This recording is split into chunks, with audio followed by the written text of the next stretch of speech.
So once again, welcome to this community live event. Today we are going to talk about how you can optimize your Cisco security investments with threat response.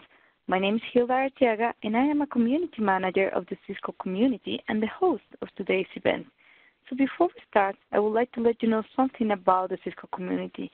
This is an online forum with over 500,000 members, where you can get answers to your technical questions prior to operating cases with TAC. Also, you can answer different questions, contribute, or even create documents, videos, and blogs that you can actually rate and provide quality to others.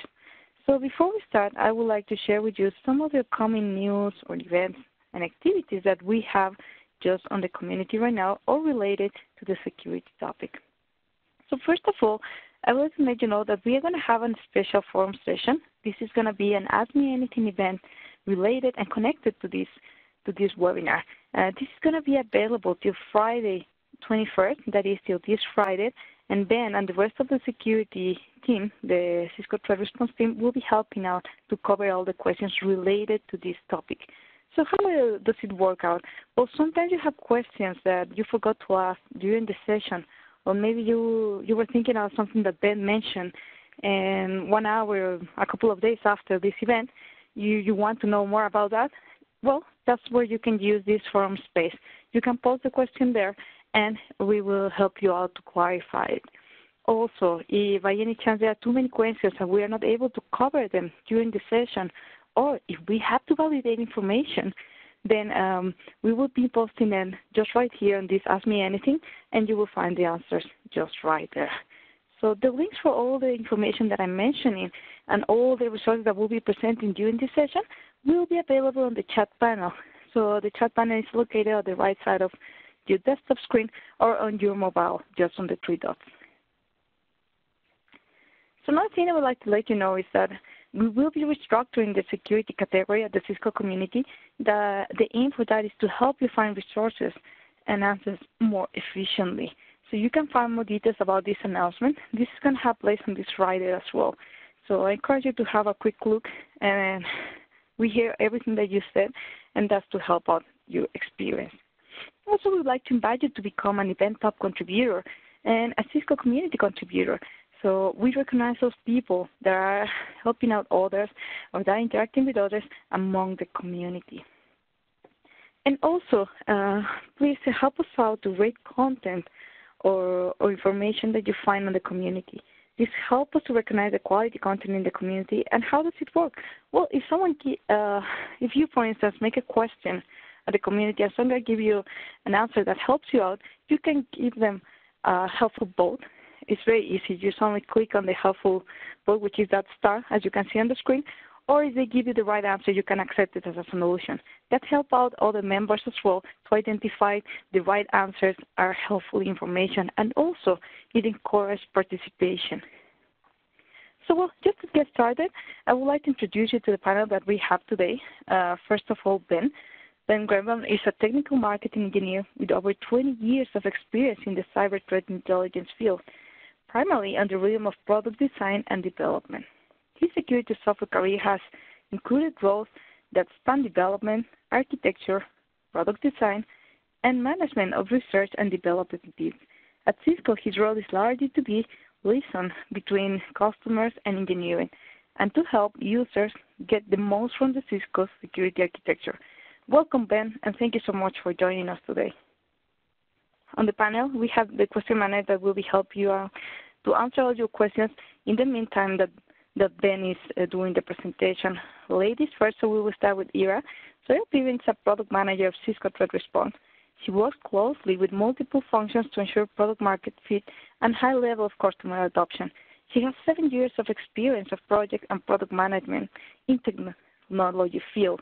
Ira recently graduated from an MBA with a specialization in technology, product management, and strategy. So welcome, Ira, and thank you so much for being with us today.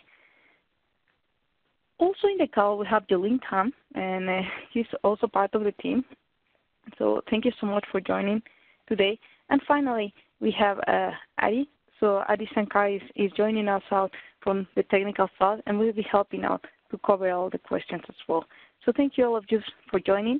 So also, if you would like to have a look more into detail to all the information that is being presented today, you can review the presentation in the community. It's just available right there. The link will be allocated on the chat panel, so you can have a look. And remember, if you find it useful, you can give it a helpful vote. And finally, don't forget that you can submit your questions at any time starting from now. We encourage you to do it on the Q&A panel, and we request you to do it there because for us it's so much easier to identify it and manage the questions just in that panel. And try to use the chat panel for other logistic issues that you have or other kind of questions like my audio is not working well, my screen freeze, or I would like to contact someone. In that way, we can use the chat panel. And finally, well, thank you so much for staying with us today. So let's get started. Ben, I give you the microphone and also the presenter's privileges, so you can go ahead, please. Hello, everybody. Thank you for your interest and your patience. We're going to talk about how to optimize your Cisco security investments with Cisco Threat Response here today. And we're going to talk about that by covering the following things. We're going to talk about some of the challenges that our security operations centers are facing around the world in all different industries. We're going to talk about the solution that Cisco has put together to some of those challenges, Threat Response. And we're going to talk about what's new in Threat Response. If you've already seen Threat Response, that's great, but we're also going to highlight some of the most recent developments. I'm going to do that in the course of a demo as well. You're going to see the product being used live and in action. And then we're going to leave you with some resources to help you get started and to learn more about Threat Response and how you can make use of it to greatly improve and increase the efficiency with which you're able to use the other Cisco products that you may already have. One of the main problems that we're facing as an industry is that threat investigations are in some ways needlessly complex. We've got this great graphic of all the different systems being on fire, but really everyone in a SOC is currently dealing with a high number of different devices and technologies that they have to manage and coordinate and try to bring together to bear on a task. We've got a staff shortage.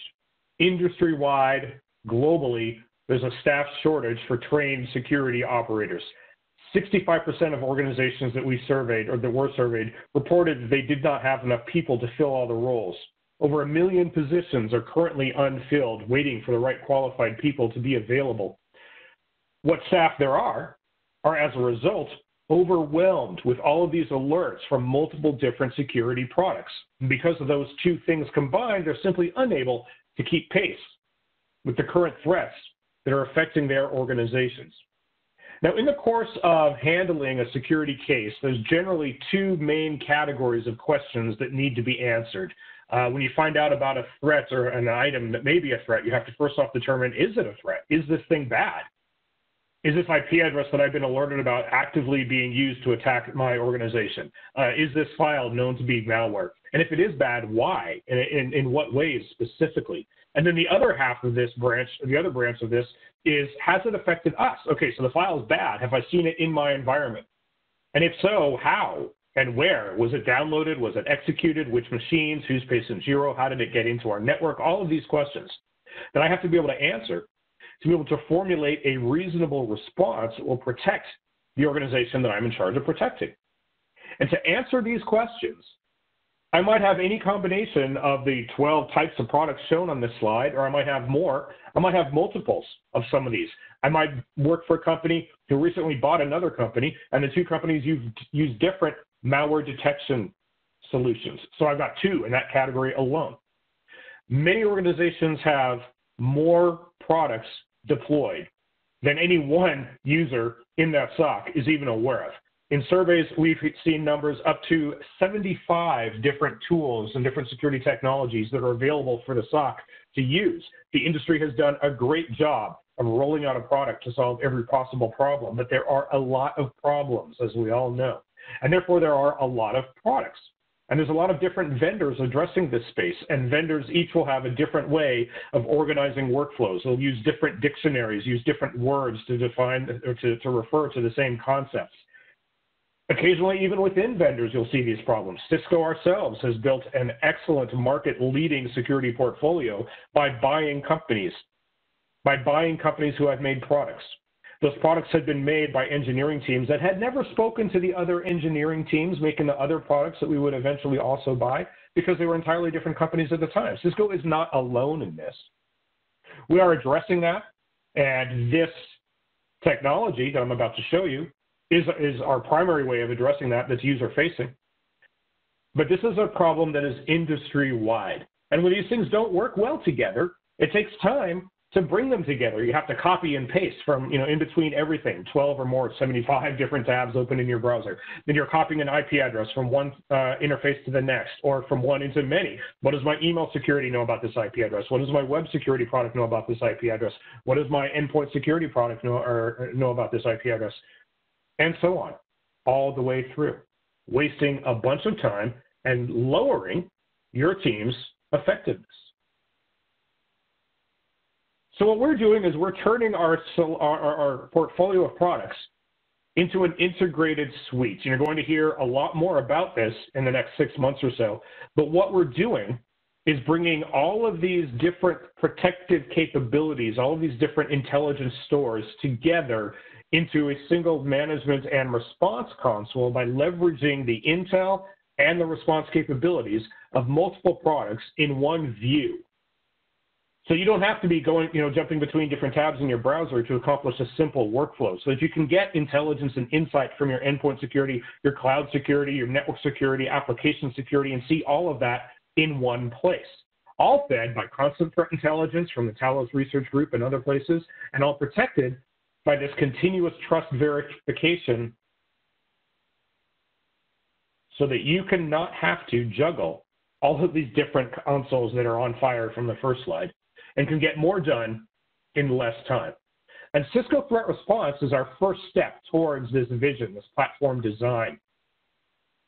Cisco Threat Response is currently the unifying force that brings everything in Cisco's integrated security architecture together in one place for you to use. It's simple. You can do every step of the workflow either in Threat Response, or you can get there easily from Threat Response. You can detect, you can investigate, and you can remediate by leveraging multiple products at once. If you've got Umbrella DNS security and you've also got Firepower devices, you can communicate with both of those different technologies in this interface. We've had some customers tell us that they've reduced the amount of time it takes them to perform common SOC tasks by up to 85%. Now think about that, 85% time savings by adopting this tool that brings multiple solutions together so that you can leverage them more quickly. How much more can you get done with your current team if it took you 85% less time to do each of those things, to handle each of those incident responses, to check out each of those sources of threat intelligence and see if you've been affected by anything that it mentioned just today? And we can turn that threat intelligence into immediate action because you can respond in the same interface that you just used to find out the nature of the threat and how you're affected. And it's not something you have to buy. If you're a customer of any of the integrated solutions, you already have access to this. And if you're not using it, you're basically just throwing away this free thing that could greatly improve the amount of efficacy and the value that you get out of the money that you've already spent on Cisco security solutions. And all of this is backed by Talos Threat Intelligence. Talos is our around-the-world 24/7 global threat intelligence research team, constantly looking out at the current threat landscape, doing research, and providing the results of that research into all of our products. And all of that research is available, and that data is available via Threat Response as well. So we have a question here that I would like you to take a moment just to answer. I'm going to pause for a second and let you answer it. Do you currently use Cisco Threat Response? Are you a user of the Cisco Threat Response toolset? You can choose one of the options that are available there and let us know if you're currently using it. And we do use this information. There's a couple of other poll questions later on in the presentation. And I do ask you to please go ahead and fill that out because it's useful information for us and helps us tailor future webinar content as well as, in some cases, product direction based off of what our customers are telling us. So it takes just a second to click the appropriate checkbox and submit it. I ask you to please do exactly that. We're going to talk a little bit now about how Threat Response actually works. We've got three main pillars that drive it: intelligence, local security context, and response actions. Now, intelligence is global information about threats and how they operate and what infrastructures your attackers are potentially using, how are your adversaries leveraging vulnerabilities, et cetera. And we get that from a number of different sources. We get it from Cisco AMP for Endpoints, Advanced Malware Protection. We get it from the ThreatGrid file analysis platform. We get it from Umbrella Investigates. We, of course, get it from Talos as well. We can also tie in VirusTotal and other third-party providers of threat intelligence.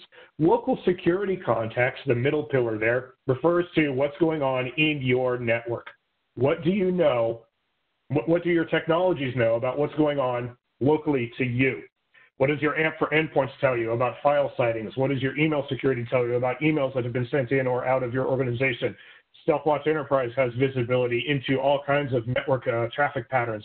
Umbrella tells you about your DNS usage and sites that you've visited on the web. Firepower devices, both firewalls and IPS devices, telling you what connections have been made in and out of your network, and so on. Web security, other products to be integrated soon, all telling you what's going on in your network. And the response actions is exactly what it sounds like. It's things that you can do to help protect or mitigate these threats. You can block domains using Umbrella. You can block files using AMP for Endpoints. And you can isolate hosts also using AMP for Endpoints. This is the things that you can do right now in the interface. We are adding other response capabilities as we integrate additional Cisco security products, and we're also going back through our products that we've already integrated, like email security and Firepower, and revisiting what kinds of response actions are available in those products, and can we leverage them over those products' APIs to make those actions available right here in threat response. And the way that we do that, the way that we leverage the APIs of these products is through modules. So we've got threat response, and it talks to other products, and it talks to those other products via modules. Effectively, you can think of threat response as an API aggregator. We use all of these APIs so that you don't have to. And every one of these APIs is handled by a module. Now, some modules provide data. I talked about Talos. I talked about VirusTotal, which is a third-party API that we support via a module for that purpose. Some provide local data, local context that we were discussing. This would be things like Firepower, email security. And then some modules provide control points, such as the ability to block a file or the ability to block a domain. And of course, many of these modules can do 2 or even 3 of these functions. The Umbrella module, for example, provides you global threat intelligence because of the Umbrella Investigate data that's available. It gives you local security context via the Umbrella Reporting API, and then it gives you the ability to block domains, which is a control, and it gives you that over the Umbrella Enforcement API. So one module could be 2 or even all 3 of these capabilities. And these modules are available for you to configure in the settings portion of the interface. We're not going to cover that in the demo. That's all pre-done. But each of these is a series of steps that takes between 2 and maybe 13 minutes, and then that's done. You don't have to do it every time you do an investigation. You set this up, and then threat response will ask that technology, what do you know about this item? What do you know about that item? Have you seen this item? What can you do about that kind of item? Every time you do an investigation, all this is handled automatically. All of these integrations are then saved, and they're just part of your threat response experience going forward. So the use cases for threat response are largely centered around threat hunting and incident response. And of course, threat hunting, if you find a threat while you're hunting for it, then you have an incident response situation. And threat response is useful in both of these contexts and across all different kinds of threats. Ransomware, corporate espionage, crypto mining, IoT attacks, all of these things can be handled via threat response in both threat hunting and incident response capacities. And it handles the integrations for you across the security portfolio, and access to threat response, like I said, is included with the purchase of any qualifying product. Any product that is threat response capable grants you access by default to use threat response. So right now that list is AMP for Endpoints, Umbrella, Cisco email security products, whether that's ESA or CES, whether you have a security management appliance or do not, ThreatGrid, our file analysis platform, Cisco Firepower devices, StealthWatch Enterprise, and Cisco Web Security Appliances, again, with or without an SMA. Those 2 on the right have been added very recently, and those are a couple of our most recent additions, but we've got more all the time. We have several more integrations that are already in the pipeline that are actively being worked on, and we have several more after that that are on the list to be examined and prioritized as we get there. The eventual goal is to have everything in the Cisco security portfolio be threat response capable. And to that end, we move to our next polling question, which is, which of the following Cisco security products do you own? And this time there's going to be a list of checkboxes, and you can check off all the ones that apply. And please let us know if you have AMP endpoints or ThreatGrid, Firepower, so on down the list. Or maybe you don't have any, or maybe you've got other products that aren't on the list. Hi, Ben. So before I open the second polling question, I'm just going to show the results from the last one so you can have a look. So you might be able to see them right now, and also the rest of the audience. Well, I see that there's several that have not yet used threat response. I hope that after this demonstration you are motivated to do so. And I see also that about half of the audience did not answer the last poll question, which is unfortunate. So I'd like to call out again that please, we do take this feedback very seriously, and it takes only a second of your time. And if you can just go through this list quickly and check off the products that you currently own, like I said, this does influence product development as well as future webinar content. And in advance, I would like to thank you for your participation in this poll. So while you go through that list and check off the ones that you've got, I want to talk about one of our newest integrations, which is on the list, StealthWatch Enterprise. So StealthWatch Enterprise is a product that does network traffic analytics. It can do pattern recognition, it can do anomaly detection, and it can alert you in communications that it calls alarms to suspicious or malicious activity on your network. And anytime you get one of those alarms, then of course you have an incident response scenario and you have to do an investigation and find out what's going on. And you can do that now in threat response directly from the StealthWatch console. You can click on any IP that's shown to you in the StealthWatch console and pivot directly into a threat response investigation of that IP address. As well, you can get additional information from your other deployed and configured security technologies, of course, because when you're doing the investigation in threat response, it's going to show you everything that it got back from all of your configured modules. You can see those high priority incidents in Threat Response's Incident Manager, which I'm going to show you in the demo. And you get the enterprise-wide network visibility that StealthWatch brings in the course of doing any investigation in threat response at all, whether or not the information you started with came from StealthWatch. You could be doing an investigation from AMP for endpoints and find out about an IP address that your system contacted. You can add that to the investigation and find out that StealthWatch Enterprise may have seen something suspicious going on with that IP address as well. That integration is available with StealthWatch Enterprise version 7.1.2 and higher. And if you're a StealthWatch user, I would recommend that you do make sure that you upgrade to that version and then take the couple of minutes that it takes to configure a StealthWatch Enterprise module, and you can get started receiving the benefits of this integration today. The other recent integration that we've done is Cisco Web Security. So our web security appliances are now threat response capable. And the same thing, you can pivot to threat response from the WSA interface or from your security management appliance interface to get more details on anything that product is telling you about. You can do investigations on domains, on URLs, and bring back information from all of your configured security technologies. Maybe AMP for endpoints saw that. Maybe Umbrella saw requests for the domain involved and can tell you more about that.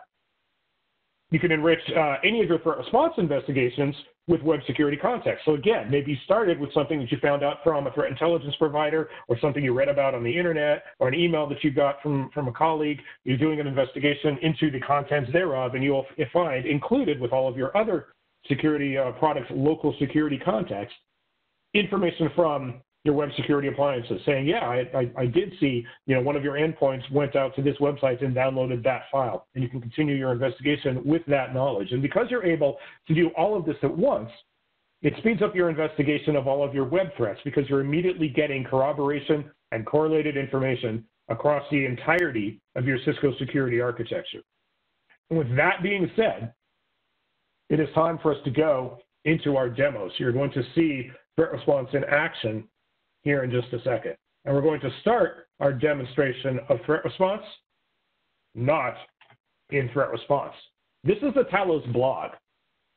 This is where that Talos research team that I was talking about records the findings from all of the interesting things that they get to investigate. And they do a great job of documenting everything that they found and a whole lot of technical information about these various threats and threat actors and malicious tools that are used to attack all of our organizations.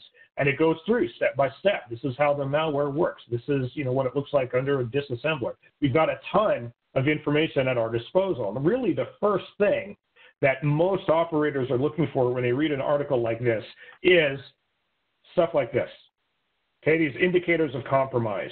This is an IP address that is used in the attack chain. This is a domain that is used in the attack chain. And so you would go through each of these, copy it, and get rid of these little square safety brackets if they're used. You copy the whole thing and reformat it down to just an IP address, and then paste it into each of your separate things. Paste it into my firewall logs, paste it into my web security logs, paste it into my endpoint security software management interface perhaps, and so on, all the way down through the list. Now, Talos is aware that this is a thing that our readers need to do with this information, and so they conveniently, at the bottom of the blog articles, they'll put a list of these indicators of compromise. All of the high fidelity IOCs that have been mentioned in the article are listed off again down here. But even so, you'd have to come down here and just copy and paste each of these things, each of these file hashes individually, do a search for that in AMP for endpoints or anywhere else in your organization that you can look for file hash records.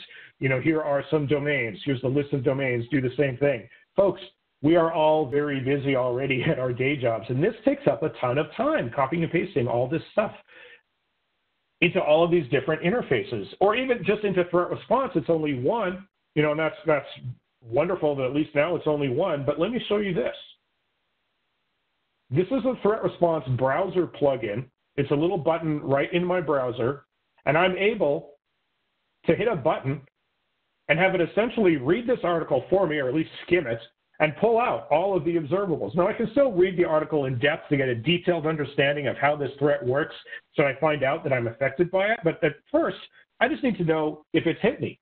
And so I hit this button, and it shows me the list of all of the observables that are mentioned in this article, the domains, the URLs, if there had been any, the file hashes, the IP addresses. And not only that, but it runs through and gives me what are the dispositions on each of these? What are the current verdicts? So this blog article was written a while ago, and some of these resources have been cleaned up by now, perhaps. And so we get a combination of malicious things, unknown things, and then snort.org, which is listed in the footers of the website or the web page. We know that that's clean, so I don't necessarily need to worry about that.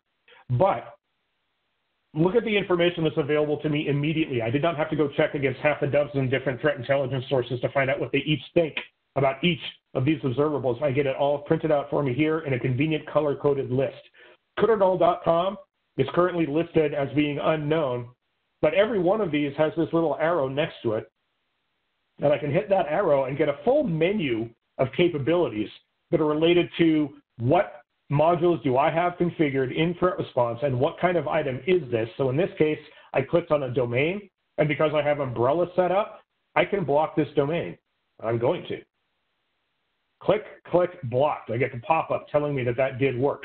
So now anything in my environment that is behind my Umbrella DNS servers now is not going to be able to successfully resolve that domain. That's how long it took. I'm not even in Umbrella. I didn't have to go to the Umbrella website, find out where do I edit my block list, paste that domain in, click save.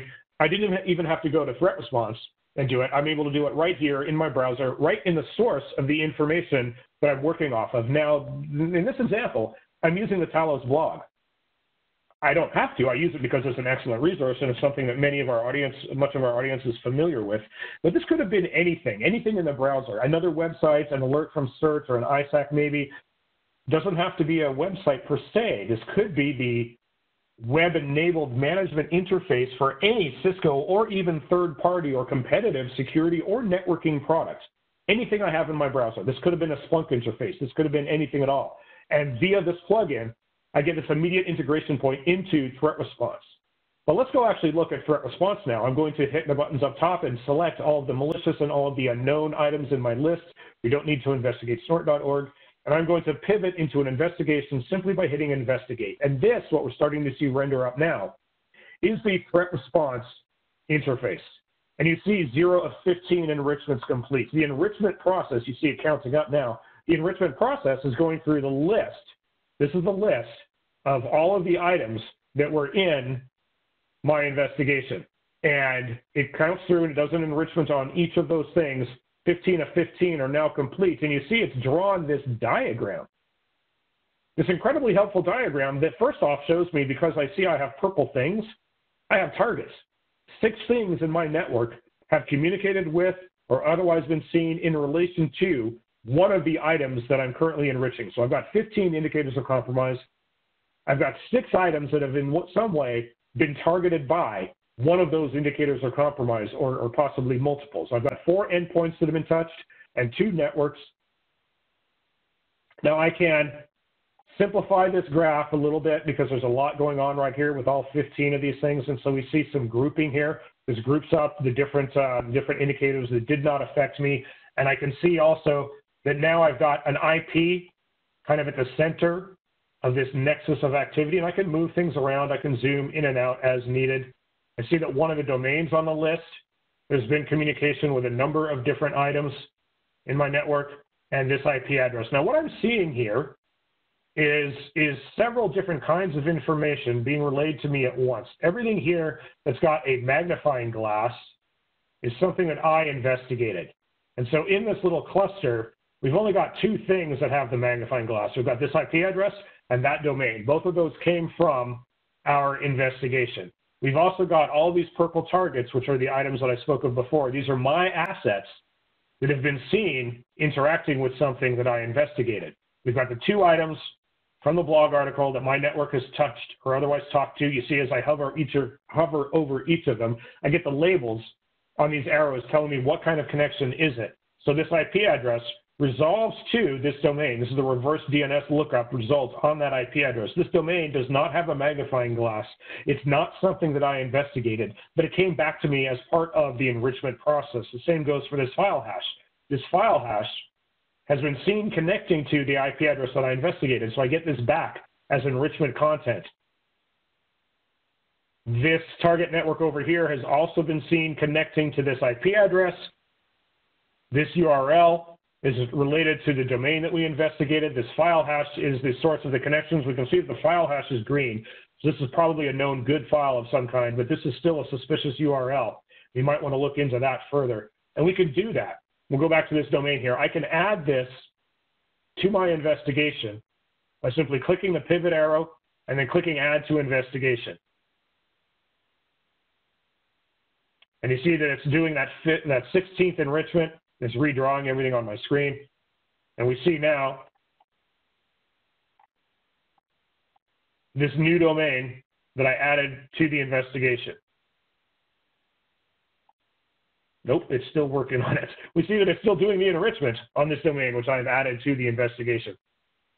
And it's going to come back in a minute, and it's going to tell me whether or not anything in my environment has been seen communicating or trying to resolve. That's really what it's looking for, because we've got the umbrella module configured, and so the umbrella module is going to tell us if anything else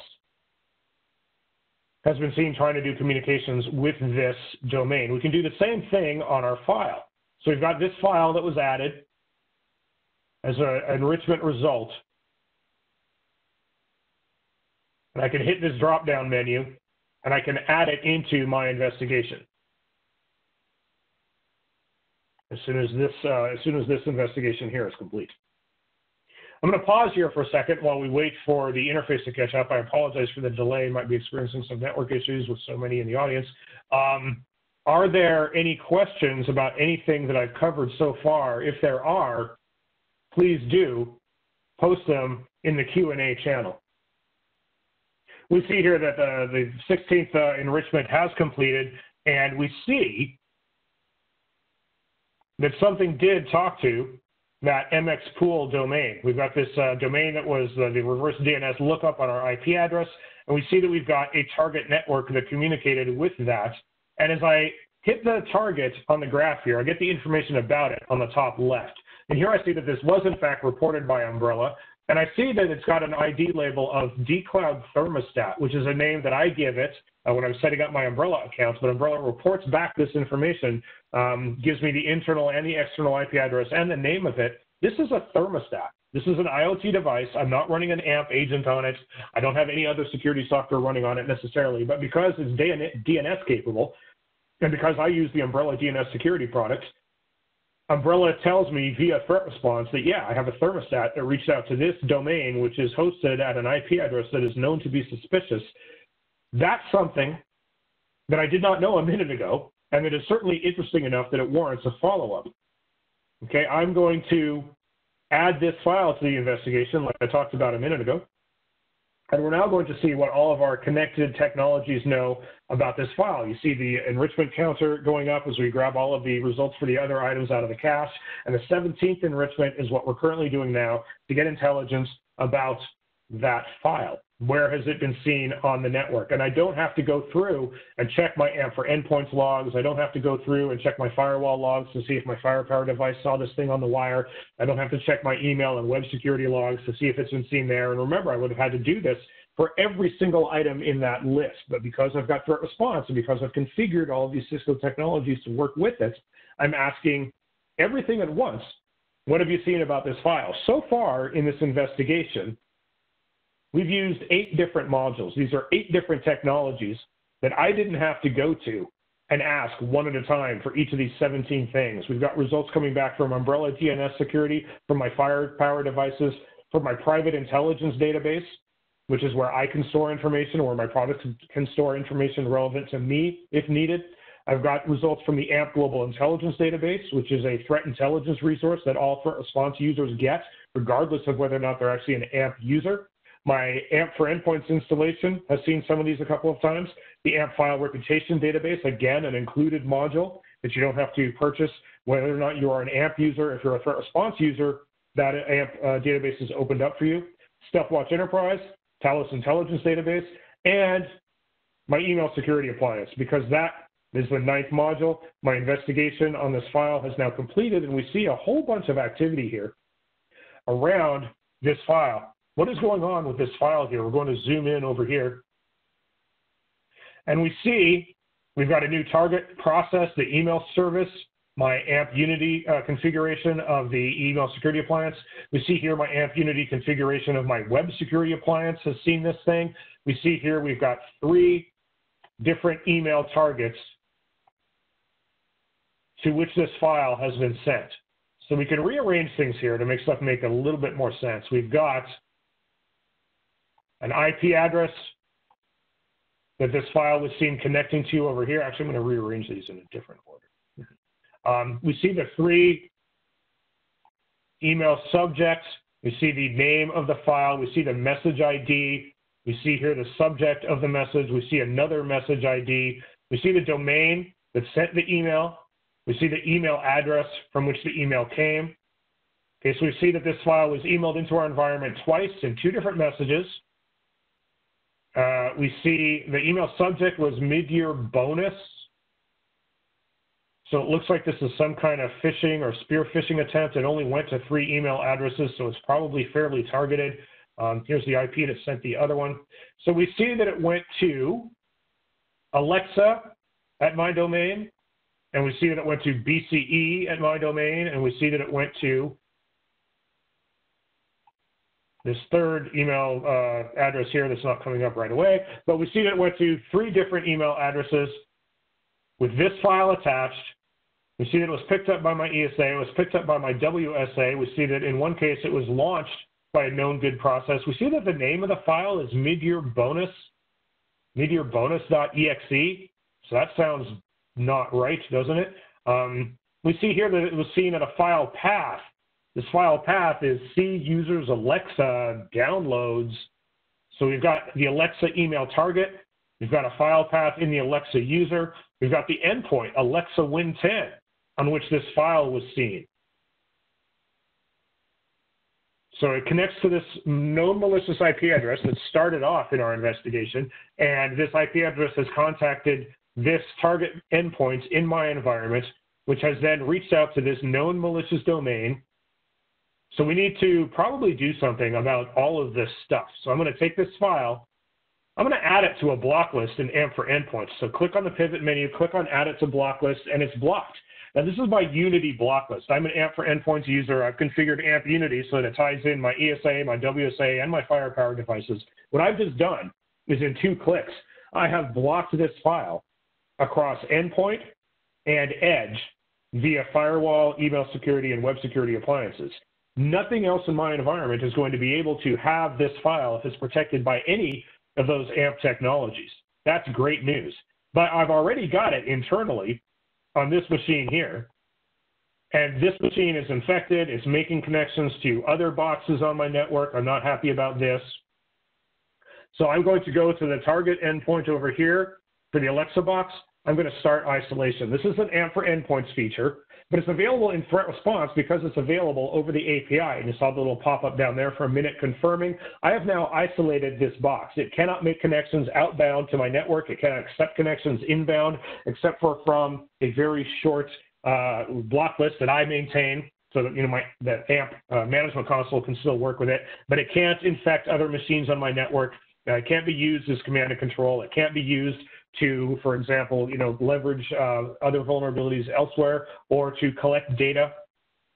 But now that that's been mitigated very quickly, let's look and see what else is going on. We've got this box that also has been seen connecting to the malicious domain and the malicious IP, the two things from our initial investigation.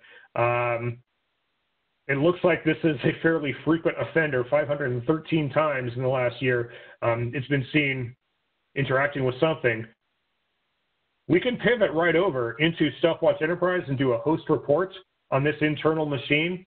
And this is something that Threat Response allows you to do across multiple technologies, is pivot into those technologies to get more information. I'm currently looking at the host report for that IP address in my own StealthWatch management console. Obviously, this only works if I'm in my network or VPN'd in and have access to that on-premise device.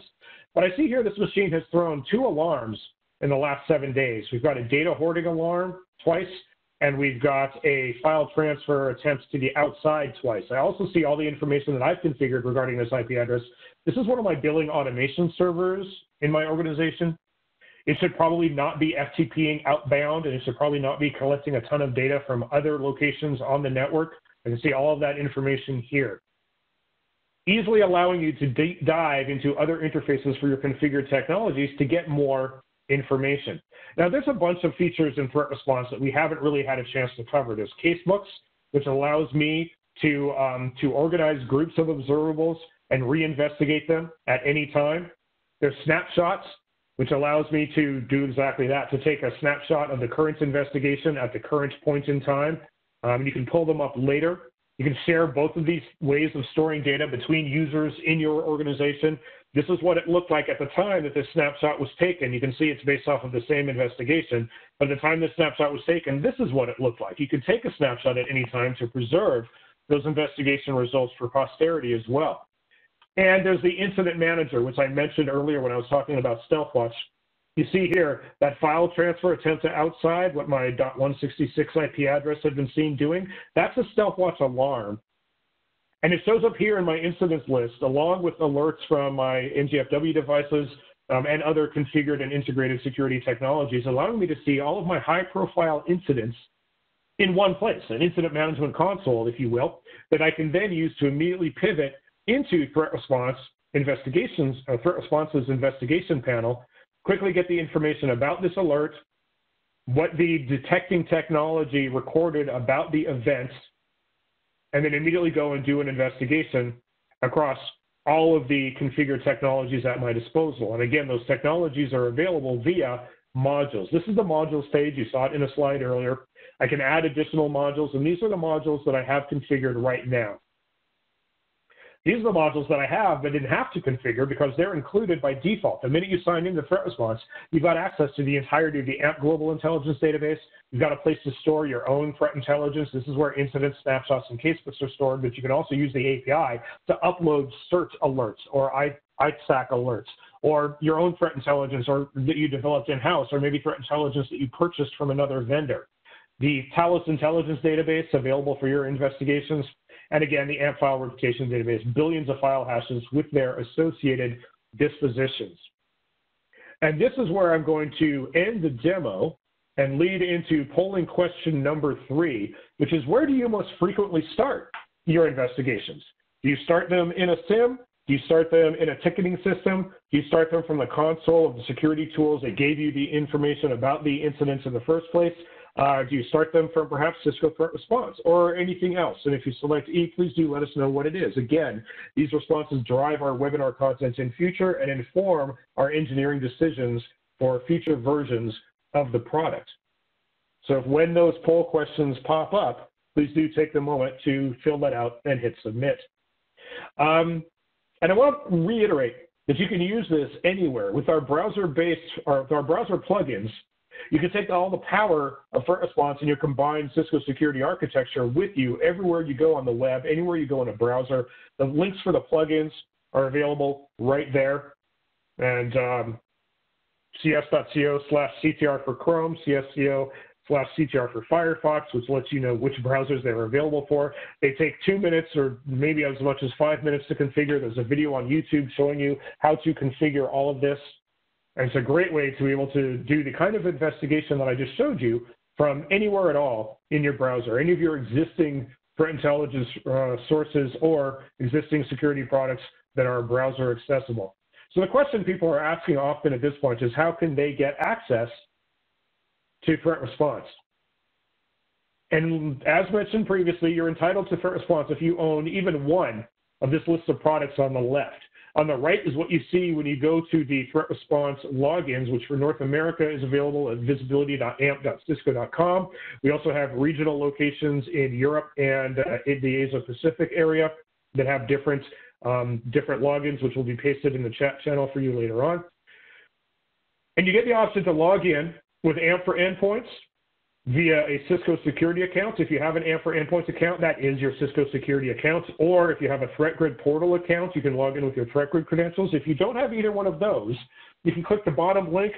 It's boxed in the yellow dotted line there, and create a Cisco security account. You get to a page where you fill in some basic information, including an email address. You get an email address that confirms. You click on the link in the email. It's the usual procedure. And then you just configure any one of the products on the left to work with that new account in Threat Response. Then you have access to all the power of Threat Response at your disposal. There's some YouTube configuration videos that you can see at the link there, cs.co/CTR_configuration_guides. There's also a resources section on the website that will help you out in that regard.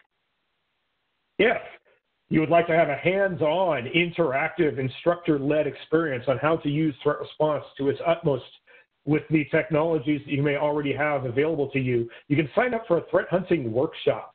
The link is there on the slide, cs.co/cisco-threat-hunting.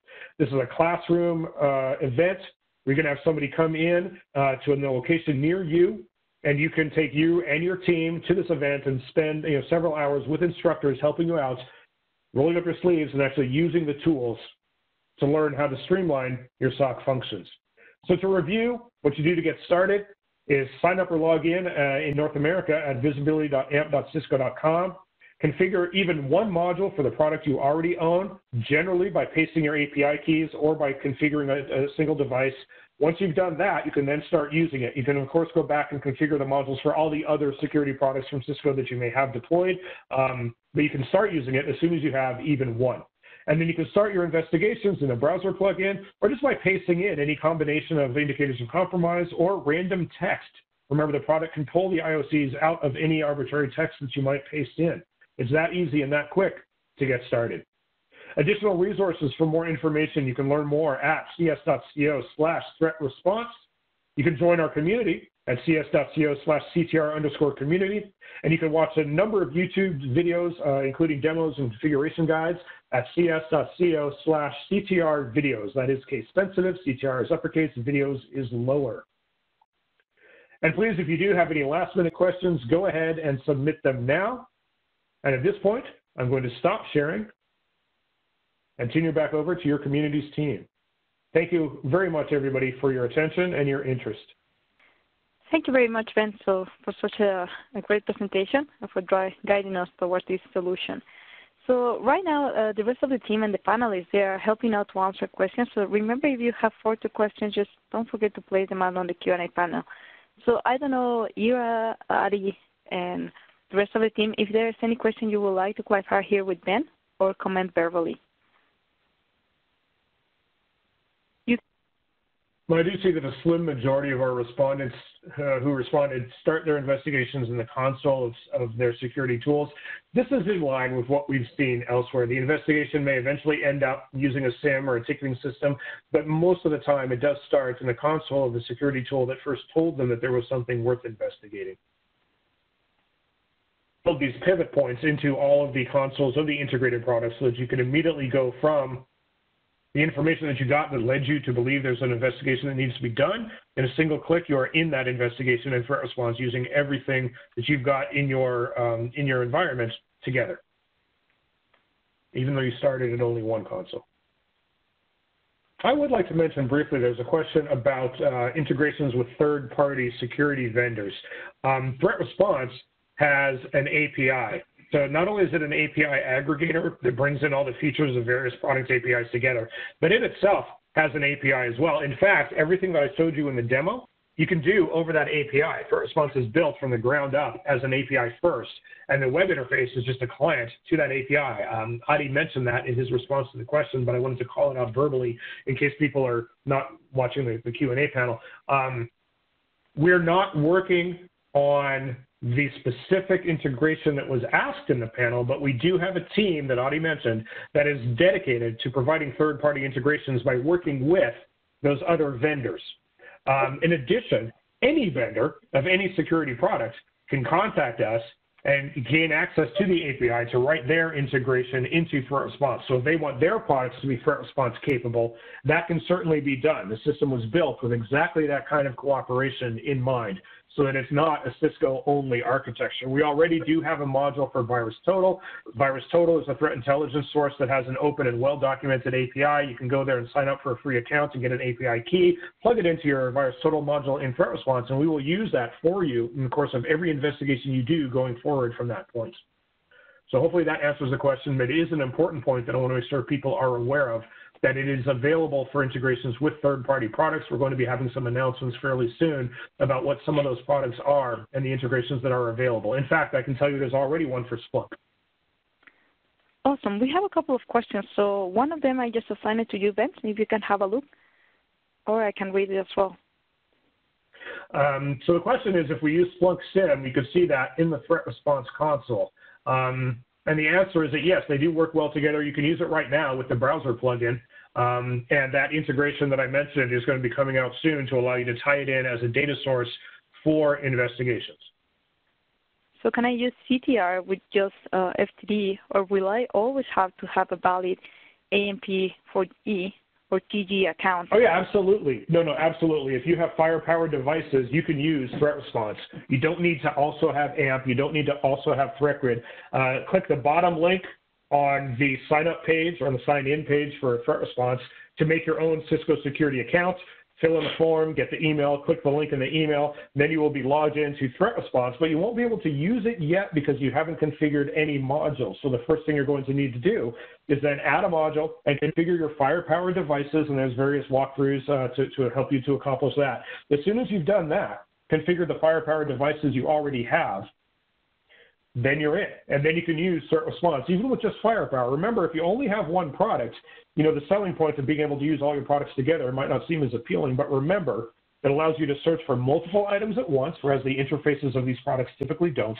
And it brings in intelligence from Talos, brings in intelligence from the AMP Global Intelligence Database, even if you're not an AMP customer, brings in intelligence from the AMP File Reputation Database, even if you're not an AMP customer. And any additional Cisco products that you buy in future, you can tie in to that account and be able to use it together with the one product that you have now. So the short answer to that question is absolutely yes, you can. And if you've got firepower devices now, you could be doing so now. Awesome. We have Adi. He has another question. So let me unmute him so he can just go ahead. Hey, Ben. So if I have firepower and I wanted to take a response action from Threat Response, would it be possible to block an IP address or a URL on firepower?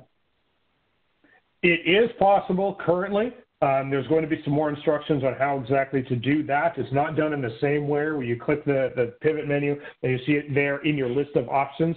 But you can add your own intelligence to Threat Response, as I mentioned, in that private intelligence repository that's available for you.